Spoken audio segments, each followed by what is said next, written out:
s'ils ne sont pas en mesure de le faire, eh bien qu'ils daignent dire à la Guinée et aux institutions partenaires qu'en raison de ceci et de cela, le calendrier tel que préétabli ne saura être tenu. Et on tirera les conséquences. Il est quand même inacceptable que et la présidence de la République et le gouvernement et l'ensemble des services judiciaires, des services de sécurité nous disent que personne ne sait ni qui a enlevé Fonike Mengue et compagnie, ni où ils sont allés, ni ce qui leur arrive. Mais ce n'est pas possible. Personne à l'UFDG n'a dit qu'on organisera un congrès au Sénégal. Personne. Je me souviens avoir accordé une interview au Reflet et je dis que conformément à nos statuts, nous sommes libres d'organiser un congrès n'importe où. Parce que la question, c'est de savoir où et quand. Je dis, le où, ce n'est pas encore connu. Le quand, ce n'est pas encore connu. Monsieur Minimono, c'est quand le retour de Cellou Dalein Diallo au pays? Écoutez, cette question, elle revient souvent. Encore une fois, nous avons dit qu'il lui appartient de décider de quand il rentrera au pays, quand il se sentira mieux à l'aise de rentrer au pays, et il appartiendra au parti de donner caution à son retour. D'abord, nul n'a le droit de parler de congrès à l'UFDG que les militants du parti. Ça, c'est une première chose. La deuxième chose, nous ne répondons pas à quelqu'un qui n'est pas du parti. C'est aussi simple que ça. Dans une famille, il appartient au père de famille, à la mère et aux enfants de souhaiter, de solliciter un menu, pas une personne extérieure. Donc nous, on ne répond pas à ceux qui veulent nous imposer des menus.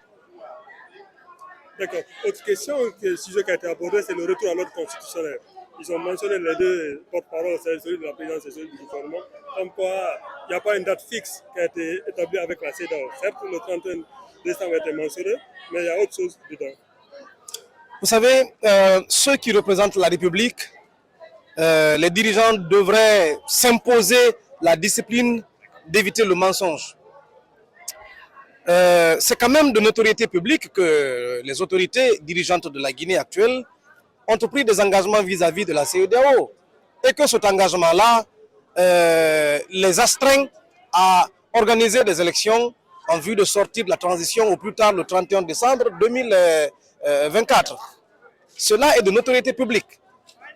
Maintenant, s'ils ne sont pas en mesure de le faire, eh bien qu'ils daignent dire à la Guinée et aux institutions partenaires qu'en raison de ceci et de cela, le calendrier tel que préétabli ne saura être tenu. Et on tirera les conséquences.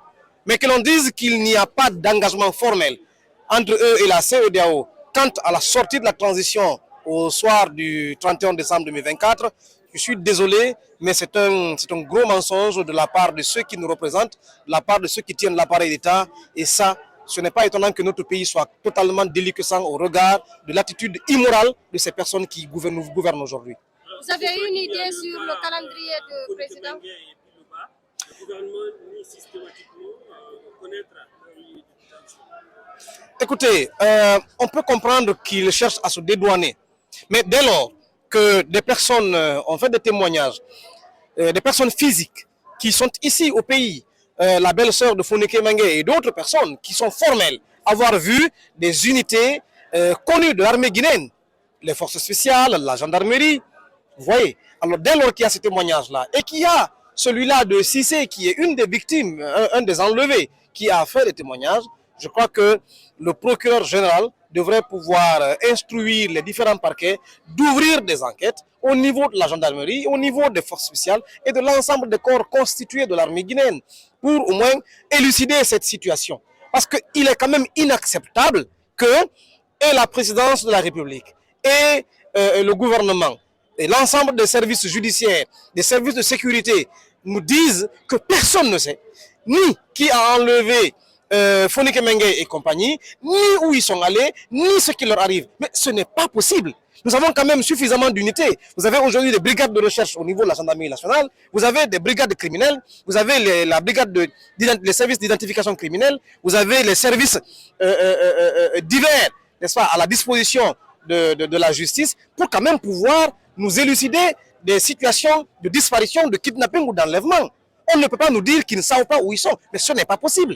Alors, dès lors qu'ils disent ne pas savoir ni qui les a enlevés, ni où ils sont détenus, mais qu'ils tiennent alors en compte les témoignages qui ont été faits, n'est-ce pas, pour eh bien, écoutez, trouver une piste afin de soulager les inquiétudes et des familles des intéressés et de l'ensemble du peuple de Guinée qui s'inquiète quand même de ces enlèvements qu'on tend à banaliser dans le pays. Récemment, comment on prépare la manifestation prévue en fin de journée? Écoutez, non, l'UFDG pour l'instant n'a pris fait et cause pour aucune manifestation. Nous ne sommes pas associés, nous n'en parlons pas. C'est vrai que j'ai tenu un discours qui parle de manifestation, mais attention, je ne parle pas de manifestation précise. Nous interpellons l'ensemble des citoyens guinéens. Je parle en tant que citoyen guinéen.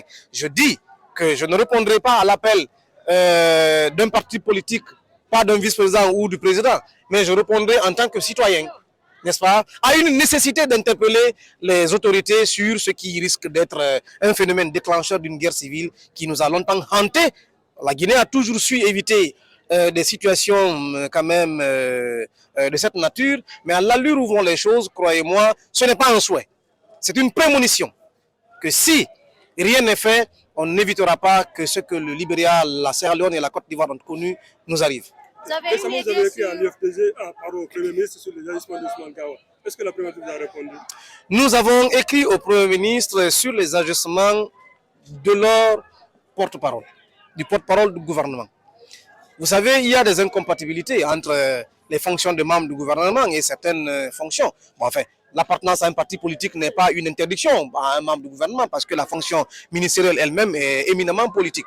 Sauf que dès lors que des engagements ont été pris, des engagements formels par le président de la transition, comme quoi ni lui, ni ses collaborateurs, ni un membre d'aucune institution de la transition ne sera candidat à une quelconque élection, et dès lors que la justice doit être la boussole qui gouverne chaque action de notre État, dès lors que le CNRD est un organe transitoire, c'est-à-dire provisoire, qui doit organiser les élections, donc il se doit d'être impartial, il se doit d'être neutre, alors ce n'est pas acceptable que le porte-parole du gouvernement lui prenne fait et cause pour une entité donnée. Sinon, dites-moi, quand on organise des élections, alors de quel côté il sera-t-il?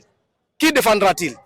C'est cela. Nous avons donc interpellé le gouvernement. D'abord, on a commencé par Goumou sur l'attitude que nous trouvons injuste de la part de leur porte-parole qui s'en prend à un parti politique sur un tas de partis politiques.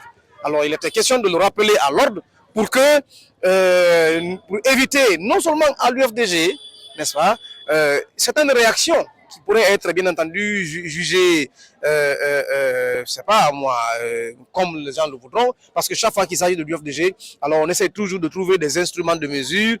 Quand il s'agit des autres, on trouve que tout est bon, mais quand il s'agit de nous, on trouve toujours à dire. Alors ce n'est pas acceptable. À propos de cette sortie de M. Ousmane Gawa, si je comprends bien la traduction, il a dit que si toutefois l'UFDG tente d'organiser un congrès au Sénégal, il en fera de même en Guinée, dans lequel vous n'allez pas participer. Il a aussi dit que, disons, ce n'est pas avec l'UFDG qu'il est en conflit, c'est plutôt avec celui de l'État. Mais c'est tant mieux. Oui, écoutez, maintenant vous, est-ce que vous vous sentez menacé par cette chose? Menacé, non. Au contraire, ça nous fait rigoler. Parce que je vais vous dire, d'abord, moi je ne sais pas d'où il tient ces propos-là. Personne à l'UFDG n'a dit qu'on organisera un congrès au Sénégal. Personne. Je me souviens avoir accordé une interview au Reflet et je dis que conformément à nos statuts, nous sommes libres d'organiser un congrès n'importe où. Parce que la question c'est de savoir où et quand. Je dis le où, c'est pas encore connu. Le quand, c'est pas encore connu. Nous avons fait notre convention, et vous, journalistes, vous êtes tous témoins.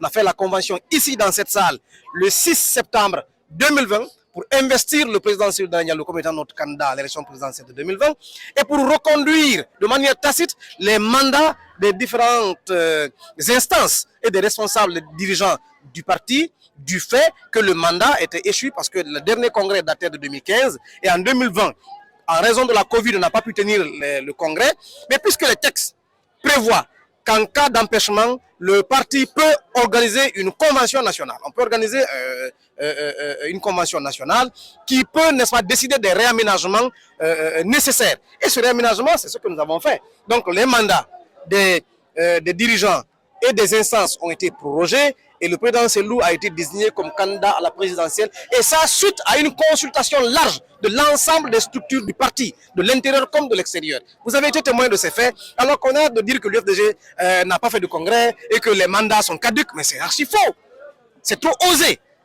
Ceci dit, puisque les textes disent que c'est la direction nationale qui décide du calendrier du congrès, de l'ordre du jour, de la date et du lieu, le moment venu, ça peut être Zérékoré, ça peut être Kankan, ça peut être Mamou, ça peut être Conakry, ça peut être à Washington, ça peut être à Dakar, ça peut être n'importe où nos militants sont établis.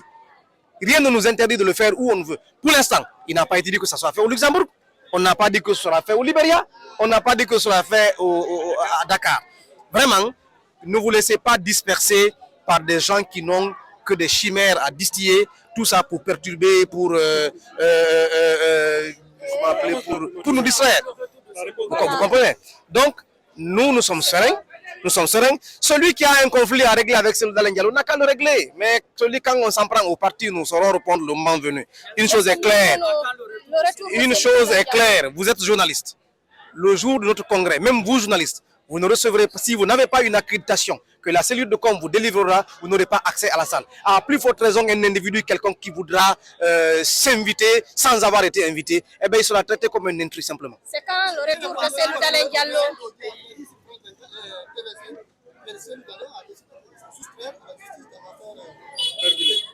Et n'ont qu'à le prouver. C'est aussi simple que ça. Je ne réponds pas à ces chimères-là. Vous savez, il appartient à l'accusateur de prouver la preuve de son accusation. Mais ils n'ont qu'à prouver qu'il s'est soustrait. Parce que la loi leur permet quand même de constituer une commission rogatoire. Jusque-là, pourquoi ils ne le font pas? Qui les empêche de le faire? Monsieur Minimono, c'est quand le retour de celui d'Alain Diallo au pays? Écoutez, cette question, elle revient souvent. Encore une fois, nous avons dit qu'il lui appartient de décider de quand il rentrera au pays, quand il se sentira mieux à l'aise de rentrer au pays, et il appartiendra au parti de donner caution à son retour.